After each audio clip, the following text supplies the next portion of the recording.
बीजापुर जिले के चिकटराज मेला का हुआ समापन, जहां महाराष्ट्र, तेलंगाना, उड़ीसा से श्रद्धालु दर्शन के लिए आते हैं। जी हां, चिकटराज देवता का प्रतिवर्ष चैत माह में पूरे विधि विधान के साथ पूजा पाठ की जाती है।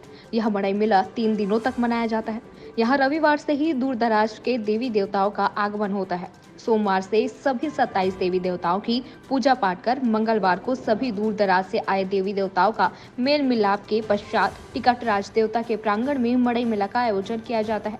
बुधवार को देवी देवताओं को विदाई देते हैं। फिर चिकटराज देवता का दर्शन खास तौर से महिलाओं के लिए साल में 3 दिन ही दर्शन कर सकते हैं। बाकी दिनों में चिकटराज देवता का दर्शन करना महिलाओं के लिए वर्जित रहता है। बीजापुर जिले के नगर के रहवासियों के आराध्य देव चिकटराज, जिनका पूरे बीजापुर जिले के क्षेत्रवासियों के लिए ऐतिहासिक एवं धार्मिक महत्व है। बीजापुर से गंगालूर मार्ग पर लगभग 1 किलोमीटर की दूरी पर चिकटराज देवता का मंदिर है।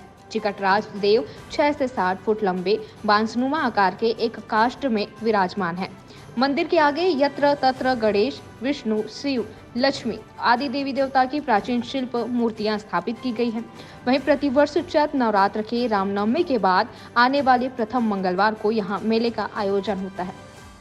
आते हैं इधर पुजारी कांकेर से बासागुड़ा, उसुरापली, महाराष्ट्र से भी देवी देवता आते हैं और यहाँ जो उनकी मनोकामना पूरी होती है यहाँ नाच गान करते हैं।